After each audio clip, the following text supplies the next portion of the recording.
트럼프 정부의 미국은 어떻게든 달러 아닌 돈들을 벌고 싶어 하죠. 전 세계에 대해서 사실상 한도 없는 신용카드라고 할 수 있는 달러를 가진 나라지만 그걸로는 만족할 수 없다. 제조업을 일으켜서 밖에서 돈을 좀 벌어와 보겠다. 이렇게 외치고 있는 트럼프 정부의 지난 1년간 미국에서 진짜 유의미하게 늘어난 수출품은 과연 무엇이었을까요? 바로 금입니다. 트럼프 입각 이후로 미국의 금 수출은 갑자기 전에 보기 힘들었던 수준으로 급격하게 치솟았습니다. 그렇다면 미국이 금을 팔아서 진짜로 남의 돈을 벌어왔다고 봐도 될까? 그렇다기보다는 금값이 기현상 수준으로 치솟고 있는 지금 상황이 미국의 무역수지 통계까지 왜곡했다고 보는 게 더 정확합니다. 금값, 언제까지 이렇게 치솟을까? 금값이 온스당 5,000달러를 넘어버린 지금 상황이 우리 경제에 의미하는 것은 도대체 뭘까? 지금 가장 궁금한 경제 이슈를 똑소리나게 짚어드리는 똑소리 2, 권혜리 기자입니다. 미국은 어쩌다 난데없이 금 수출국으로 떠올랐을까요? 급증한 금 수출 이전에 급증한 수입이 있습니다. 트럼프 정부 입각 이후에 이른바 관세 경제가 펼쳐질 거란 불확실성이 전 세계를 뒤덮으면서 세계 최대 귀금속 거래 시장인 미국의 코맥스로 지난해 초 단기간에 전 세계 금이 몰리기 시작합니다.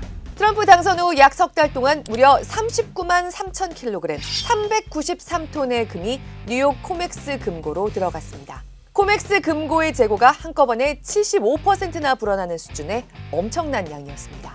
금을 수입하는데도 관세가 붙을지 모르니까 그 전에 미리미리 미국 안에 금을 쟁여두자. 뉴욕 선물시장 쪽에서의 금 수요가 급증하면서 미국에서 금에 대해 말하자면 뉴욕 프리미엄, 코맥스 프리미엄이 붙어버렸던 겁니다. 우리가 흔히 한국에서 금이나 코인 같은 자산들이 유독 비싸질 때 김치 프리미엄이 붙었다고 얘기하는 것과도 좀 비슷한 상황이죠.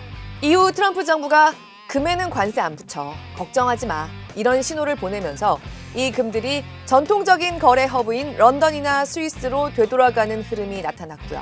이게 미국의 수출로 잡혔습니다. 특히 지난해 하반기로 가면서는 금값이 계속 치솟으면서 결과적으로 미국의 금 수출 액수가 급증하는 모습까지 나오는데 큰 영향을 미쳤다는 겁니다.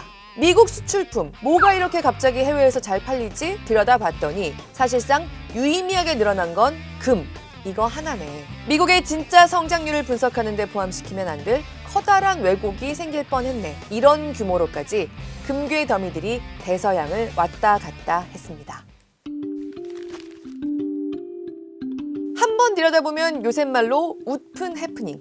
두 번 생각해보면 동시대 국제경제에서 금을 둘러싸고 벌어지는 이상현상의 또 다른 단면이라고 할 수 있습니다. 2020년 1월까지만 해도 온스당 1,500달러 중반대에 머물렀던 금값은 6년 만에 5,000달러를 넘더니 장중 5,200달러까지 돌파했습니다. 게다가 최근 몇 년간 지속적인 상승세로 인해서 이제 그 기울기가 좀 평탄해질 때가 됐다는 전망이 나왔던 2025년에 오히려 그 전까지와 비교가 되지 않을 정도의 급등세를 그립니다. 2026년 1월 말인 지금 딱 1년 전에 비해서도 금값이 무려 84%가 올라 있는 상태입니다. 이제 금반지 한 돈에 100만 원이 훌쩍 넘습니다. 돌잔치에 줄 수 없는 선물이 돼버렸습니다. 이 정도로 금 가격이 단기간에 급증한 적이 있었나? 장기간의 흐름을 보면 명확합니다. 지난 50년간 이와 그나마 조금이라도 비슷한 급등세가 나타났던 구간은 단 한 번, 2008년 금융위기 이후입니다. 미국이 일으켰던 금융사고를 만회하기 위해서 최초의 대규모 양적 완화, 즉 사실상 달러를 마구 찍어냄으로써 사태를 수습한 후에 몇 년간에 걸쳐서 금값이 급등했습니다. 미국의 침체, 미국 금융 시스템의 붕괴를 막는 대가로 돈 가치가 떨어지면서, 즉 돈값이 떨어진 만큼 온갖 실물 자산의 가치가 오르면서 금값이 그 상승 궤도를 함께 그렸습니다.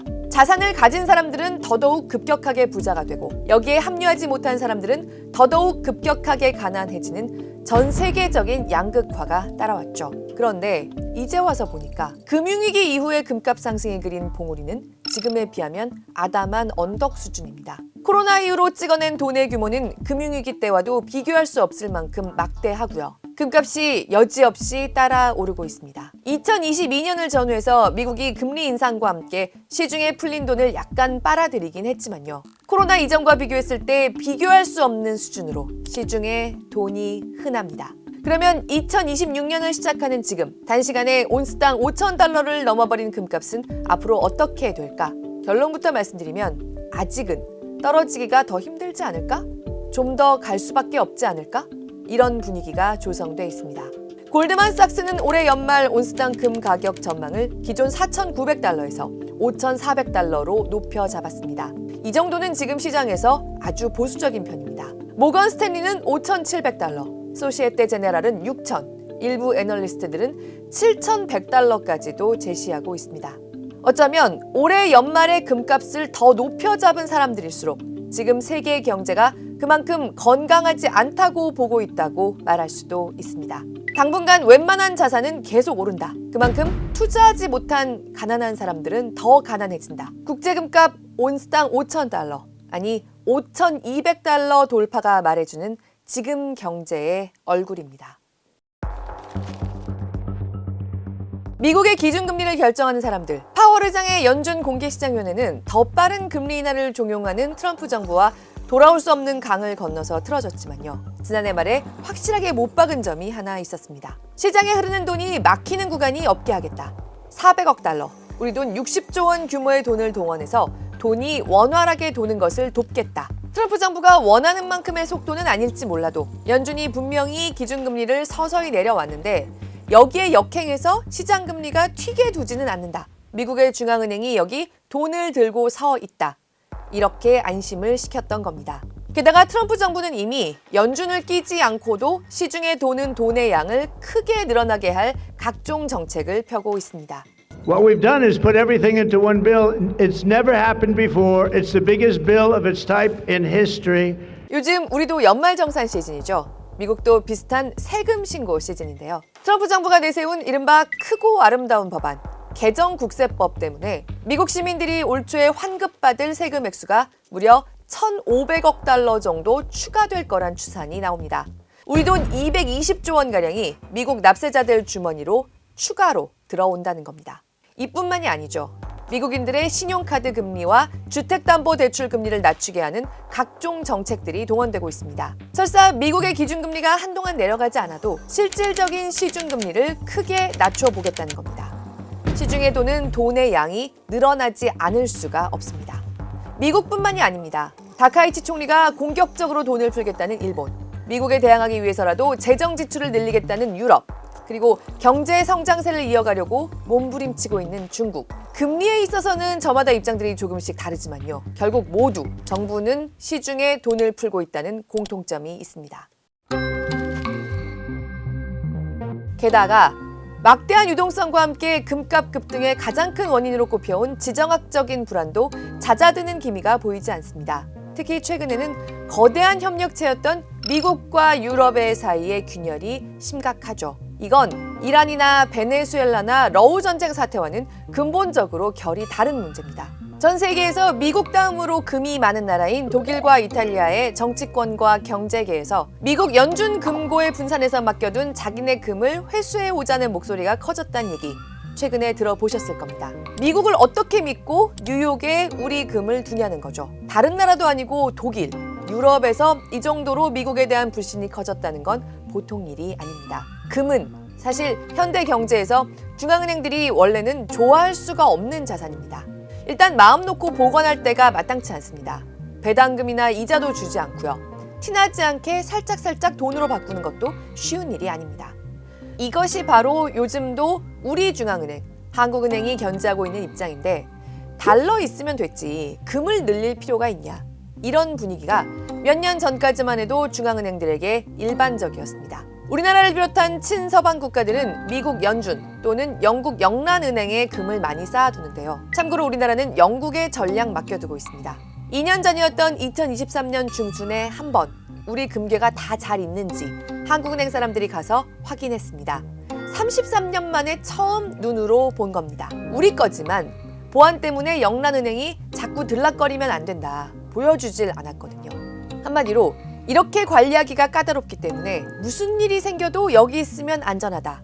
그 나라와 시스템에 대한 오랜 신뢰 없이는 금이란 건 맡길 수도 없고 여러 가지로 거추장스러운 자산이라는 겁니다. 그런데 미국이 그 신뢰에 균열을 냈다는 얘기입니다.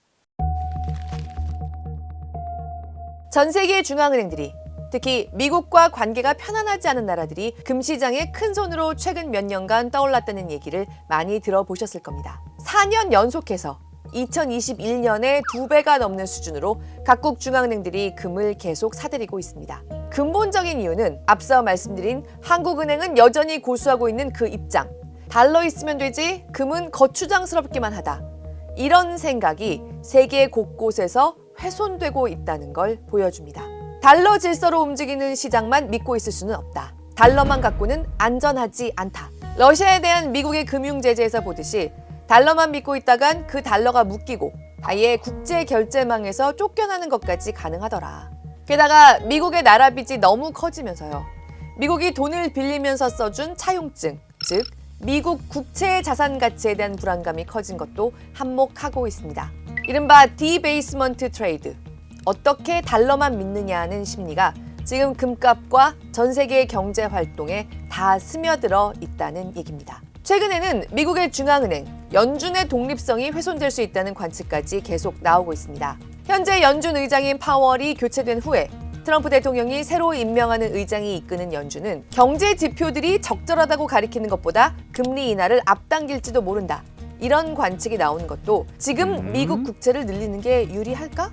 미국의 나라 빚은 더 늘어나고 달러는 더 약세가 될 것 같은데 또 금으로 돌아오게 한다는 겁니다. 결국 전 세계 중앙은행들이 가진 금의 가치는 올 초 기준으로 4조 달러, 5,800조 원 수준에 이르러서요. 전 세계 중앙은행들이 가진 미 국채의 가치를 30년 만에 넘어섰습니다. 한마디로 금값이 온스당 5,200달러를 넘어가는 지금 세계 경제는 앞으로도 당분간 돈은 좀 더 흔해진다. 달러를 들고 있는 건 좀 불리하다. 온갖 자산 가격들이 좀 더 뛸 것이다 라고 보여주는 신호고요. 한편으로는 금융시장의 변동성이 좀 더 커지는 데 대비해야 할 때라고 가르쳐주고 있다는 겁니다. 부자만 더 부자가 되는, 경제가 어딘가 크게 건강하지 않은 시대라고도 말할 수 있습니다.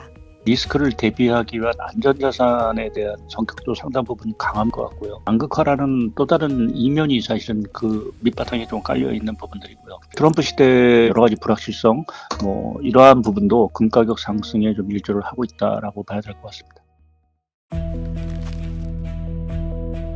그럼 한국 입장에선 어떨까요? 1월 중순의 이 자리에서 미국이 한국을 비롯한 동북아 돈의 가치가 이대로 계속 떨어지게 그냥 두지는 않을 거다 말씀드렸던 적이 있습니다.